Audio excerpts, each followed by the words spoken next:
Hey guys, tonight we're doing a little thought experiment that sounds fun until you actually try to live inside it.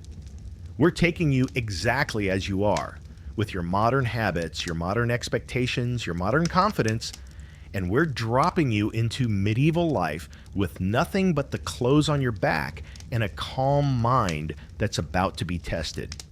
So get comfortable first. Dim the lights, let the room be quiet. And if you're listening in bed, let your shoulders sink. Let your jaw loosen. Because the medieval version of you is about to clench every muscle you own for reasons you won't see coming. People imagine medieval times as castles and armor and dramatic speeches under torchlight, like everyone is either a knight, a queen, or the mysterious hooded stranger who knows too much. Real medieval life is mostly a parade of small problems that arrive one after another like bills you didn't know you signed up for. And the worst part is that none of them have an unsubscribe button. You wouldn't last a day not because you're weak, but because medieval life is built on constant friction. The air is rougher, the water is harder to get, the food is less forgiving. The streets are louder, dirtier, tighter. Your body has to work harder just to reach normal, and your mind has to accept discomfort as a default setting. Modern life spoils you in invisible ways. It gives you clean water by turning a handle. It gives you warmth by pressing a button. It gives you light by flicking a switch. It gives you medicine in little labeled boxes with instructions printed neatly, like reality is organized. Medieval life gives you none of that. It gives you chores, uncertainty, and the understanding that the world is not designed to be convenient. Let's start at dawn, because medieval days begin early, not as a lifestyle choice, but because light is precious and darkness is expensive. You wake up, and the first sensation is your back complaining like it's been betrayed. You didn't sleep on a mattress. You slept on straw, which sounds rustic until you realize straw is basically sharp plant bones bundled together and politely labeled bedding. If you're lucky, it's dry. If you're unlucky, it's slightly damp, and you get to discover how fast dampness turns comfort into misery. The room is dim. The air is thick with smoke that never fully leaves because fire is how you cook and heat and survive. And smoke is the roommate nobody invited, but everyone has anyway. Your eyes sting a little. Your throat feels dry. And then you smell it. That layered medieval smell that isn't one odor, but a whole atmosphere. Wood smoke, sweat, animals, wet earth, old food, something sour, something metallic, something that makes your brain quietly say, "This is not a place where I can relax." You sit up, and you hear the village already awake. Footsteps, voices, a distant hammer, an animal protesting existence.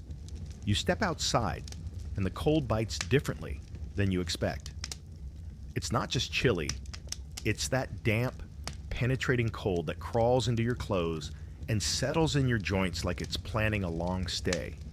And your first medieval boss fight arrives immediately: water. In your world, water is background. In medieval life, water is a mission. You need it for drinking, cooking, washing, cleaning, everything. And you need it constantly, which means you're constantly carrying it.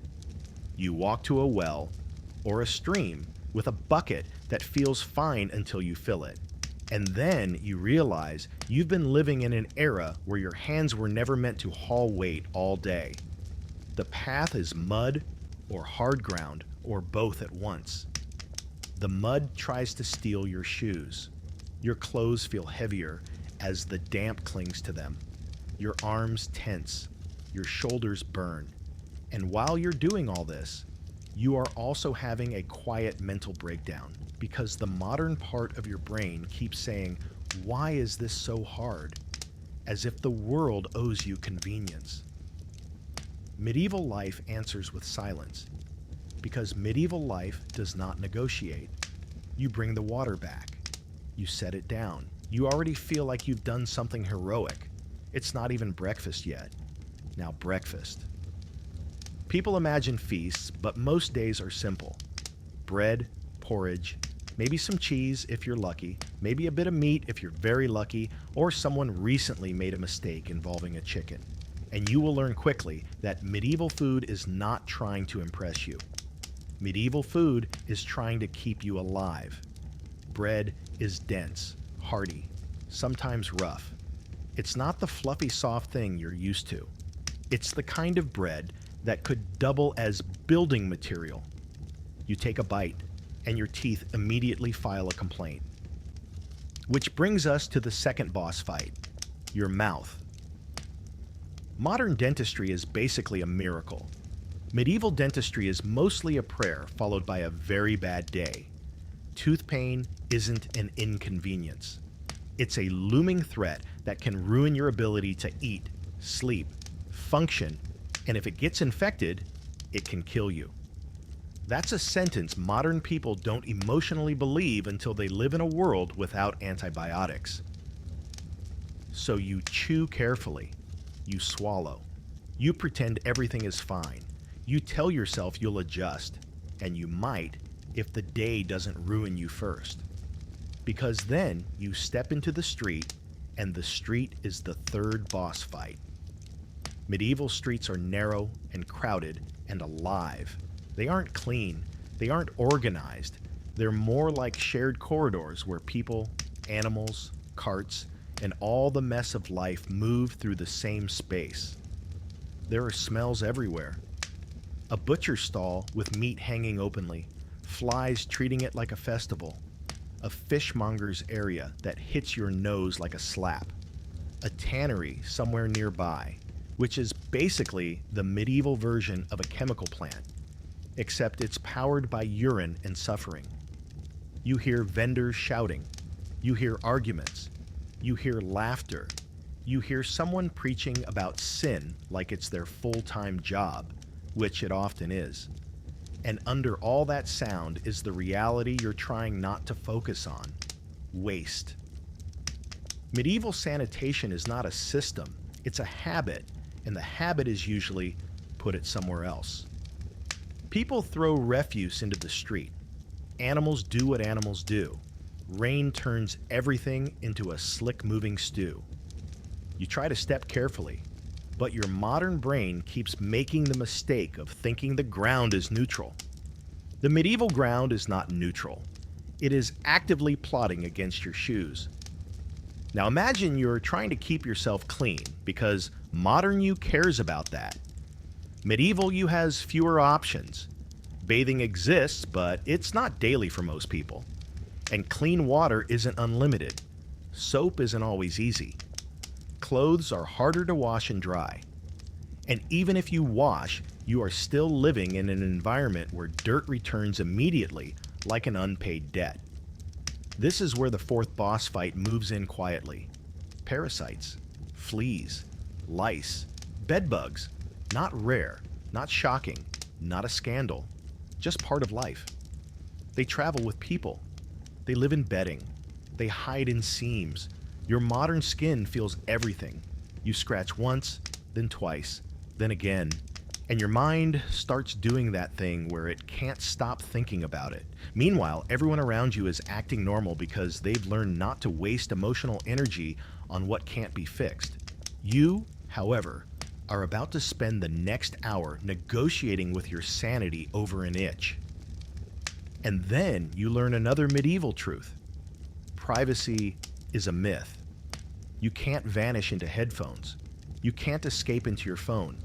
You can't quietly disappear. People watch. People notice. Communities are small, and being new is obvious.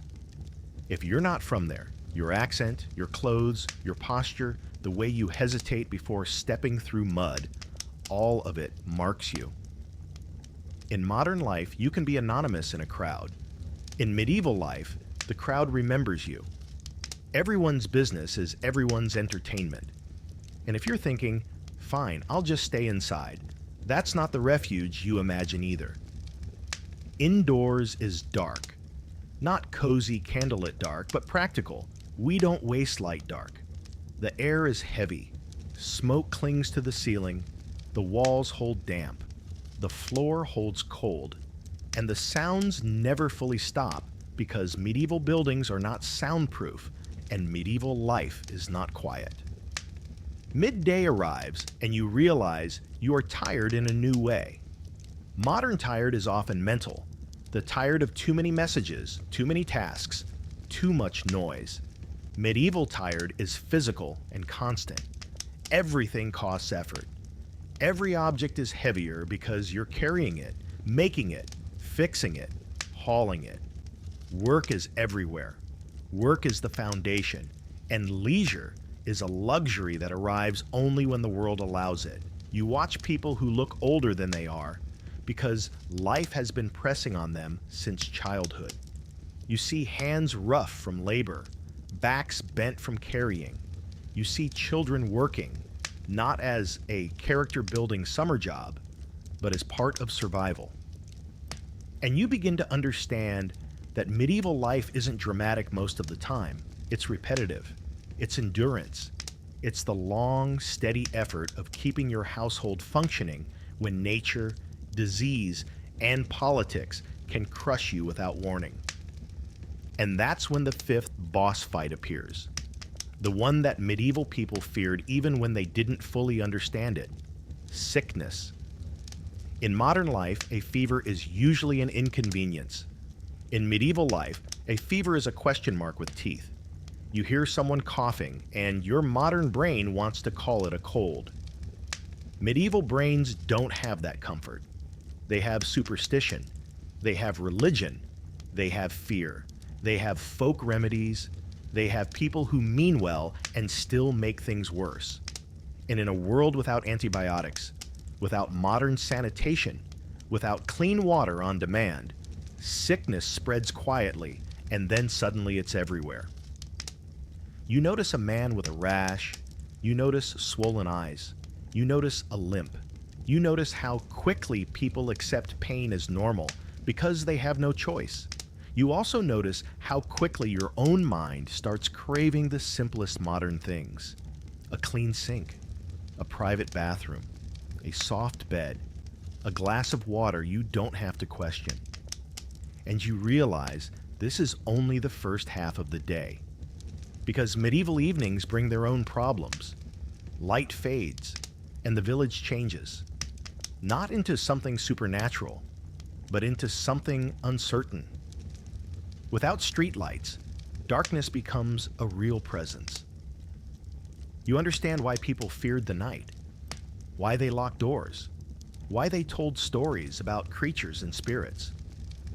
When you can't see, your imagination fills the gaps, and in medieval times, the gaps are enormous. Fire becomes even more important, but fire is also risk. Towns are built from wood. Roofs are dry straw. One mistake, one spark, and an entire neighborhood becomes a memory. You start to see medieval life as a constant balancing act. Stay warm, but don't burn down your home.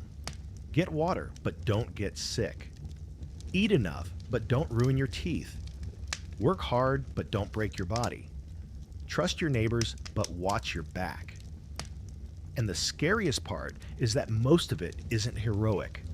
It's mundane. It's the kind of danger that doesn't feel cinematic. It just wears you down. So when people say, "I was born in the wrong era," medieval times are here to respond, calmly and without mercy. No, you weren't. You were born in exactly the era your body expects. Because your body expects clean water. Your body expects predictable food. Your body expects a level of comfort that medieval people would consider absurdly rich, and you haven't even faced the truly humiliating medieval moments yet. The ones that aren't about mud and smoke, but about how society works, how law works, how punishment works, how quickly your life can change because someone powerful woke up in a bad mood. That's where the day really becomes a test. And that's where we'll go next. Because after you've survived the streets, and the hunger and the itch and the smoke, medieval times still have plenty of ways to remind you that you are not the main character. You're just another person trying to make it to tomorrow. Now imagine you've made it through the first stretch of the day. You've carried water. You've eaten bread that fights back. You've navigated streets that feel like a living obstacle course. And you've already learned that medieval discomfort isn't a moment, it's the default. But the real reason you wouldn't last isn't just the mud and the smoke. It's that medieval life doesn't treat you like an individual with rights and personal boundaries. It treats you like a piece on a board. Your safety, your freedom, your comfort, even your body depend on where you were born, who you belong to, and what the people above you decide today. Modern you is used to options. Medieval you is used to permission. Let's talk about law for a moment, because modern people think of law as a protective structure. Medieval law often feels more like weather. It's there. It changes. It can be predictable in some ways, but it can also ruin your day without warning, and you don't get to argue with it. If you're in a village, there's the local lord, there's the church, there are customs everyone knows, and the rules can be enforced in ways that look brutal to modern eyes. Not because medieval people were uniquely cruel, but because they lived in a world where fear is a tool and punishment is a public message. Public punishments aren't just about the person being punished. They're about everybody watching. The pillory, the stocks, public whipping, humiliation, fines you can't afford. In a small community, shame is a weapon that sticks to you long after the bruises fade. And you, modern person, are used to privacy even in your worst moments. Medieval times don't give you that courtesy. Medieval times make your mistakes a spectacle. And if you're thinking, okay, so I'll just behave, that's cute because medieval life is full of traps that aren't about morality. They're about survival. You can be a good person and still lose everything because you got sick, because your crop failed, because you owed money, because you offended someone by accident, because you wore the wrong thing in the wrong place, because you spoke at the wrong time. Your modern brain assumes a baseline fairness. Medieval life isn't always unfair, but it's deeply unequal, and the consequences of inequality are felt daily. You learn quickly that being poor is not just having less, it's living on a thinner margin of safety. One bad week can turn into a disaster that lasts years. Now let's move into a place people romanticize, the castle. You think castle life is glamorous because movies love stone walls, torches, long hallways, and noble people speaking in dramatic whispers. Real castles are cold. Stone holds cold like it's proud of it. Even with fires, even with tapestries, even with all the tricks people used, many castles were damp and drafty. You wake up in a room that feels like it has its own climate, and that climate is miserable. It's not the cozy Gothic vibe. It's the kind of cold that makes your fingers stiff and your bones ache. The wind slips through cracks. The floor pulls warmth out of your feet. And your modern body that expects insulation starts to feel personally attacked. And then you meet the social layer of castle life. This is another hidden reason you wouldn't last. Modern you can choose your friends, curate your environment, leave conversations, block people, mute notifications. Medieval you is trapped in social webs that you cannot escape. At a noble court, everyone is watching everyone. Every sentence is weighed. Every gesture is noticed. Every smile is either a genuine kindness or a strategic move. Politics is not an occasional thing you tune into. Politics is the air you breathe. A wrong word can start rumors. A rumor can ruin reputations. A reputation can decide whether you live comfortably or fall into danger. Even being invited to the right table matters. Because tables are power maps. Who sits near the Lord? Who speaks? Who stays silent? Who laughs at the right time? It's a world where status is not subtle. It's displayed openly, and you either learn the rules quickly or you become a target. Now imagine you're not noble. Imagine you're a peasant, a craftsman, a laborer. You're not playing court games. You're playing the game of making it through winter. Your year is shaped by seasons like a hard schedule you can't negotiate. Spring planting, summer work, harvest urgency, winter scarcity. Your body becomes a calendar. Your hands know what month it is by the kind of pain they're in. You don't work out for health. You work because your life requires it, and yet the work never fully secures you because medieval life is fragile. A storm can destroy crops. A disease can kill livestock. A fire can wipe out stored grain. And in a world where storage and transport are limited, one local disaster can mean hunger for an entire community. Hunger is not always starvation. Often it's a slow reduction. Meals get smaller, meat disappears, bread is stretched. People add things to food they wouldn't add in better times. Hunger is also social. It changes how people treat each other. It makes neighbors suspicious. It turns small conflicts into real ones. It makes you aware that kindness has limits when survival is on the line, and that awareness is a psychological weight modern people rarely carry. Modern you can be stressed, sure, but you usually don't have to wonder if there will be food next week. Medieval you does. That's a different kind of stress. It sits in your chest like a stone. Now let's talk about the part that people avoid when romanticizing medieval times: medicine. Because even if you manage to handle the cold, the labor, the social hierarchy, and the constant uncertainty, your body will eventually demand an answer.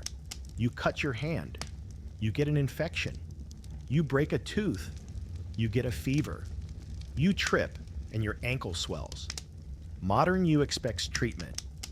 Medieval you gets a mix of practical knowledge, folk wisdom, religious rituals, and sometimes genuinely effective herbal remedies, but none of it has the reliability you're used to. There are healers who know things, midwives who have experience, monks who write down remedies, and sometimes they help. But sometimes, the best medicine is simply hoping that illness doesn't choose you. And that's terrifying, because modern life has trained you to believe that most problems can be solved if you act quickly. Medieval life teaches you that many problems don't care about your urgency. Pain is everywhere. It's not constant agony, but it's normal. People live with pain the way you live with background noise. They don't dramatize it because there's no benefit in dramatizing what you can't fix. Teeth ache, joints hurt, cuts heal slowly, parasites bite, stomachs churn, eyes strain in dim light, smoke irritates lungs, and the craziest part is that medieval people still laugh. They still celebrate. They still fall in love. They still tell jokes. They still get drunk and sing. The human part survives. But the environment is harsher. And your modern brain that expects gentle conditions would be shocked by how much suffering is simply accepted as life. This is where you start losing the day, not in one dramatic collapse, but in the accumulation, the cold, the effort, the discomfort, the constant watchfulness. You begin to realize that medieval times are not just physically demanding, they're mentally demanding. You have to constantly be aware of things you've trained yourself to ignore: where the water comes from, whether the food is safe, who is watching you, which street is safest at night, whether the candle is too close to the straw, whether you can trust the man offering help or whether he's offering a trap. Modern you thinks risk is something you can manage with information. Medieval you has less information, more risk, and fewer safety nets. And now, because the title says "and more," we're going to widen the lens. Because medieval times aren't the only era that would chew you up and spit you out. Humans have always lived close to danger. We just keep changing the shape of it. So imagine the same version of you, already tired, already worn down, and now you're bounced into a few other historical worlds, just long enough to see how quickly you'd start bargaining with the universe. First, let's drop you into ancient Rome. You've heard the stories: marble buildings, great roads, powerful empire, civilization. And yes, Rome is impressive, but Rome is also crowded, noisy, and sharp-edged. It's a city where wealth sits right next to poverty, where the smell of public life is unavoidable, where food markets and animals and people collide constantly. And then there's the part nobody warns you about until it's too late. Sanitation is still not your modern sanitation. You might have aqueducts, but that doesn't mean your daily experience is clean. Public bathrooms are social spaces. People sit near each other. They talk. They gossip. They do business while doing things you believe should be private. Your modern brain tries to reboot. You don't know where to look. You don't know how anyone is calm. And you realize that embarrassment is a luxury of your era. In many historical worlds, people had bigger problems than awkwardness. Now jump again. A Viking Age village in winter. People imagine Vikings as unstoppable warriors. The real test is the season. Cold that feels like it wants to erase you. Long nights. Limited food variety. A constant need for fuel. If you don't prepare, you don't just have a bad week, you die. And that pressure shapes the culture. It makes people practical. It makes them tough. It makes them value skills you don't even think about, like knowing how to preserve food, how to repair clothing, how to keep a fire alive through a storm. Your modern skills don't translate well here. Your knowledge of apps and screens won't keep you warm when the wind is howling and the walls are thin and the daylight is brief.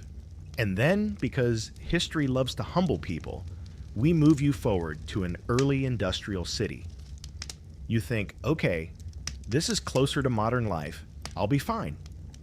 And then you meet the air. Soot, smoke, dust, the sound of machines, the long hours, the repetitive labor that turns your body into a tool.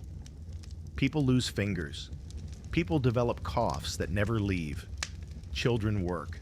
Adults work until their bodies break. And the system keeps moving because efficiency becomes more important than comfort.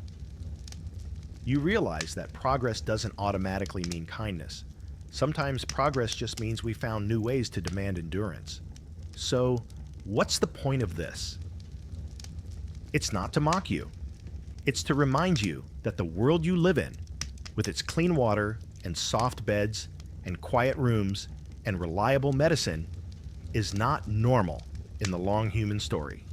It's an extraordinary bubble of stability, and you can feel how fragile it is when you imagine it gone.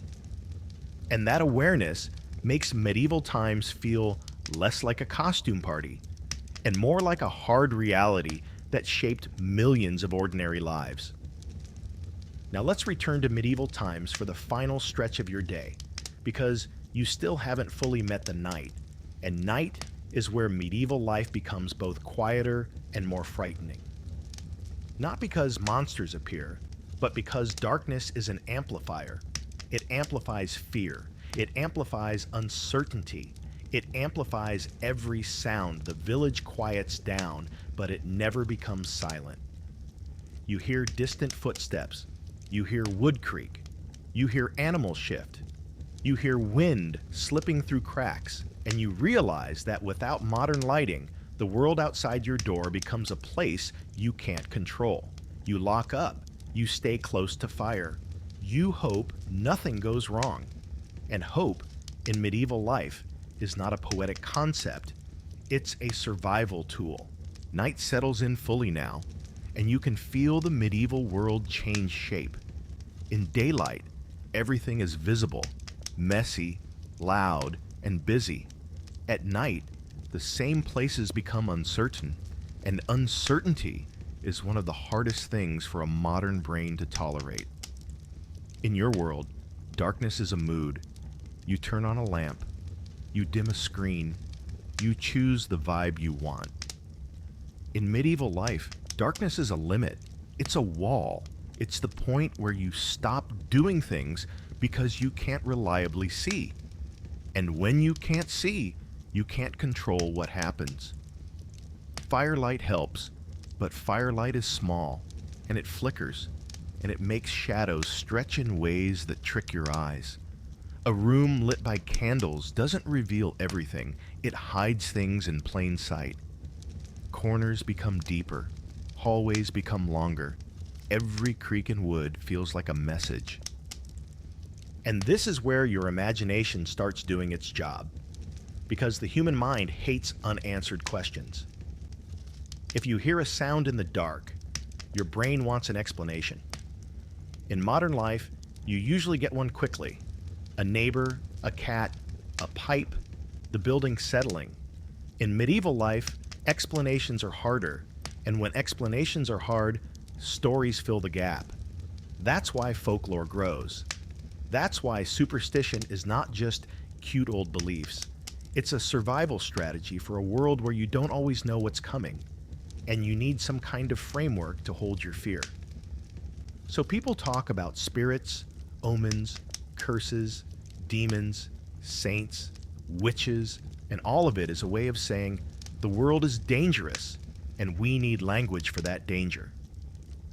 You, modern person, might laugh at it for a second, but then you sit alone in a dark wooden room with wind pressing against the walls, and you hear distant footsteps outside.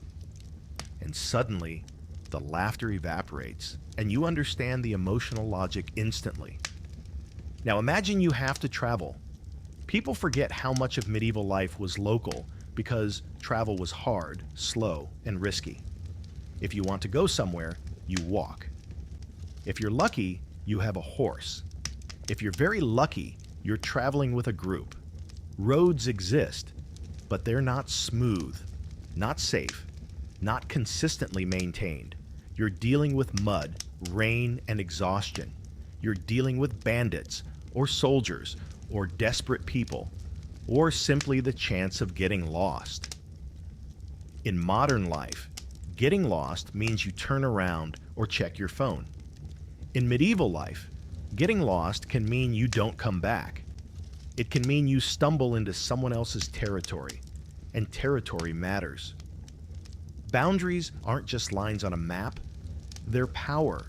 They're taxes. They're laws. They're people who might decide you're suspicious because you're unfamiliar. And if you think the danger is only from criminals, medieval times have another way of humbling you. Conflict can arrive like weather. A lord's dispute, a border tension, a claim to land, a political marriage that goes wrong, a feud that gets old and bitter. Suddenly, there are armed men passing through, and you're trying to keep your head down because being noticed by armed men is rarely a good thing. You don't want to be recruited. You don't want to be accused. You don't want to be in the wrong place when someone decides they need a scapegoat. Modern you has a sense that institutions exist to protect civilians. Medieval life often has institutions designed to protect power first, and everyone else second. Now, there's a particular medieval fear that sits behind many of these daily anxieties, and it's not a dragon, it's not a witch, it's not a curse, it's fire. Medieval towns are packed tightly, buildings made with wood and straw, roofs dry, walls close together, a candle knocked over, a cooking fire that gets away from you, a spark in a windy moment, and suddenly your entire world is burning. Fire doesn't just destroy property, it destroys food stores, tools, clothing, the things you need to survive winter. It destroys your safety net because your safety net is physical.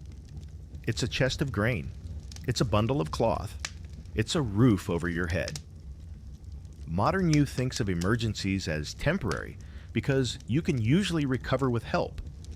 Medieval emergencies can erase your future in one night. That's why people are careful with fire in a way modern people rarely are. That's why the night feels tense, because you're always one mistake away from disaster. And while we're talking about disasters, we have to talk about the one that makes medieval life feel almost alien to modern minds, the idea that death is closer. Not dramatic death, not battlefield death, but ordinary death. Infant mortality, childbirth risks, infections, fevers, accidents, the kinds of things modern medicine quietly prevents in the background. In medieval life, the distance between fine and gone can be shockingly small. People live knowing that. They plan around it. They pray around it. They build traditions around it. And you, coming from an era where death is often hidden behind hospital walls and polite language, would be psychologically crushed by how visible it is. Not because medieval people are morbid, but because they can't afford denial. Denial doesn't keep you alive. Now let's go back to you, trying to make it through one day. You're exhausted by late evening, but it's not the kind of exhaustion where you scroll for 20 minutes and fall asleep. It's deeper, heavier, a fatigue that sits in your muscles.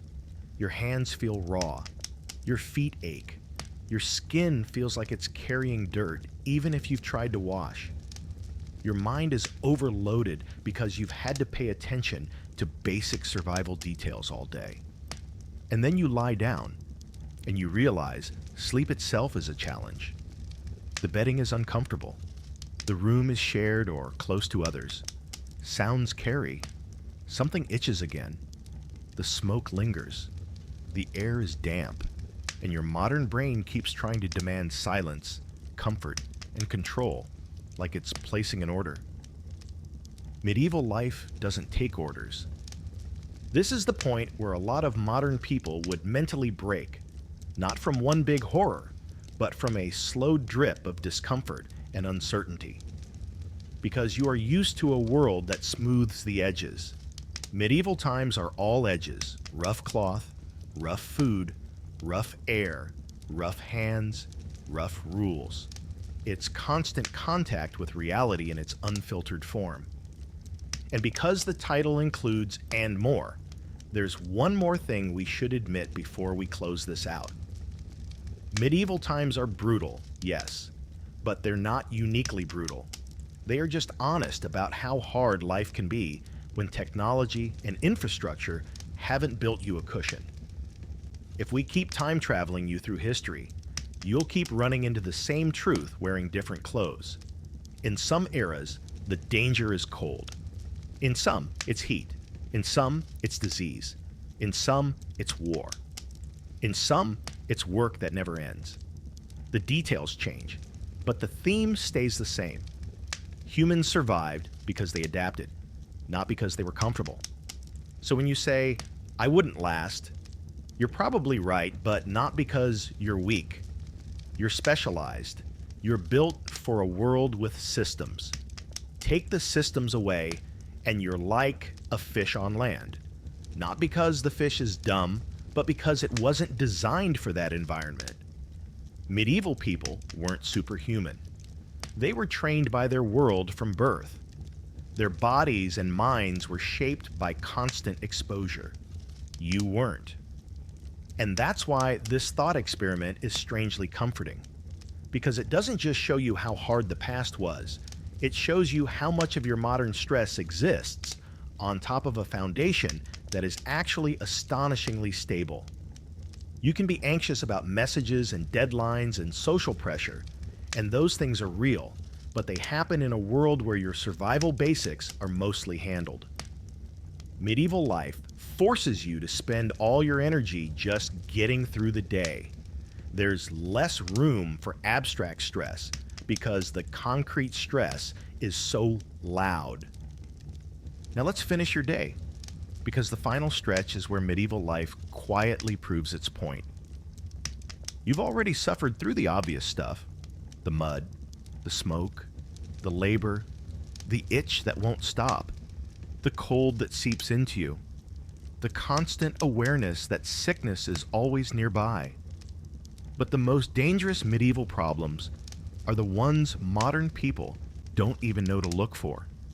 The ones that don't announce themselves as danger. They look normal until they're not, and by the time you realize what's happening, you're already losing. The first one is food safety. Modern you lives in a world where food is wrapped, labeled, regulated, refrigerated, and tracked in ways you never have to think about. Medieval food is local, seasonal, and exposed. Meat hangs in open air. Fish is sold in markets that smell like the ocean and decay at the same time. Milk turns quickly. Storage is limited. Preservation exists, but it changes taste and texture, and it doesn't always work. Even bread can be a problem because grains can be contaminated, stored poorly, or mixed with things to stretch supply in a bad season. A single meal can upset your stomach and turn your entire next day into a feverish blur. And remember, in medieval times, dehydration isn't solved by grabbing electrolyte packets and calling it a day. Dehydration is a real threat. Diarrhea is not a joke. It's a serious condition in a world without modern fluids, without IVs, without clean water on demand. Your modern body is used to a safety net. Medieval life offers you a rope and hopes you know how to hold it. The second overlooked problem is injury. Not heroic injury, not sword wounds, just ordinary injury. You slip on wet ground. You cut your hand while working. You burn yourself on a fire. You twist an ankle carrying water. In modern life, a sprain is painful but manageable. You rest. You ice it. You take something for pain. In medieval life, resting is not always possible. If you don't work, you don't eat. If you don't move, chores pile up. And a small wound that would be mildly annoying today can become infected and deadly. You start to realize that medieval people weren't fearless. They were cautious in ways you aren't trained to be. They moved carefully around tools. They respected fire. They watched their steps. They had to, because the margin for error was thin. The third problem is weather. This sounds obvious until you remember what modern weather means to you. Weather is something you complain about as you walk from a heated building to a heated car. Medieval weather is an authority. It tells you what you can do, what you can't do, when you can travel, whether the roads become rivers, whether the harvest is delayed, whether people go hungry. A week of rain isn't just annoying. It's a chain reaction. Damp spreads into your home, clothes don't dry, bedding stays wet, smoke hangs heavier, illness becomes more likely, food spoils faster, work gets harder. And winter is not just cold. Winter is a long test of planning. Did you store enough food? Did you store enough fuel? Did you repair your roof? Did you prepare for the worst? Modern you expects winter to be a season. Medieval you treats winter like a siege. Now imagine you're trying to end the day with some kind of comfort. You want to wash. You want to feel clean. But washing fully is not a daily routine for most people. And even when you can wash, you're working with cold water, a basin, and the reality that clean is relative. You want quiet, but the village has sounds. Animals shift and breathe. Wood creaks. Someone coughs in the next room. You want safety, but safety is a feeling you don't own here. If you're lucky, you have a sturdy door. If you're unlucky, you have gaps in walls and windows that let in cold and wind and whatever else the night carries. And then your mind does what minds do. It starts thinking about tomorrow. Medieval times are full of tomorrows that you don't control. You might owe someone. You might have to work for the Lord. You might have to show up to a church event. You might have to help a neighbor because community is survival. You might have to deal with a dispute. You might have to pay a tax. You might have to travel. You might have to repair something before it breaks completely. And all of that sits on top of the biggest medieval uncertainty. You can do everything right and still lose. That's the psychological weight modern people aren't trained for. Modern life has random tragedy too, but it also has systems that catch you sometimes. Medieval life catches you less often. It expects you to fall, and then it expects you to stand back up anyway. So would you last a day? Maybe you could if you were forced. Humans can do incredible things when they have to. But the version of you that exists today, the version shaped by modern routines, would feel medieval life like an assault on the senses. Not because medieval people were dirty or stupid or barbaric. They weren't. They were practical, skilled, and deeply adapted to their world. They could build, repair, farm, craft, preserve, navigate, survive. They understood their environment in a way most modern people don't. You can call medieval life brutal, but it's also honest. It reveals what it takes to live when convenience isn't baked into the world. And that's where the and more becomes the final point. If we keep bouncing you through history, the theme keeps repeating. Ancient cities with stunning architecture but crowded living and public everything. Seafaring worlds with endless damp and hunger and danger. Early industrial towns where smoke becomes the sky and work becomes the entire shape of life. Every era has its own version of the medieval lesson. Comfort is not guaranteed. It's built, it's maintained, it's protected, and it can be lost. Now here's the part that should actually make you feel calmer as you drift off. Look around your room, even if your eyes are closed. You have a quiet space. You have a soft bed. You have clean water nearby. You have warmth. You have light at the push of a button. You have a level of safety that would feel like magic to someone living in 1200. And the biggest miracle is not even the technology you can see. It's the invisible systems behind it. The pipes, the sanitation, the supply chains, the medicine, the rules that keep your environment stable enough that you can spend your mental energy on stories and plans and dreams instead of worrying whether your next meal will make you sick. Medieval times were not a theme park. They were a real world lived by real people who endured because they had to. And when you imagine yourself there and feel yourself failing, that doesn't mean you're weak. It means you've been given a gentler foundation. And that foundation changes what your mind and body are designed to handle. So let the day fade. Let the village sounds dim in your imagination. Let the smoke and mud and cold stay in the past where they belong. You're here, now, in a world with clean sheets and quiet corners and doors that lock and water that arrives like a miracle when you turn a handle. And if you ever catch yourself feeling frustrated at something small tomorrow, remember how much work it used to take just to be comfortable for a single hour. Good night.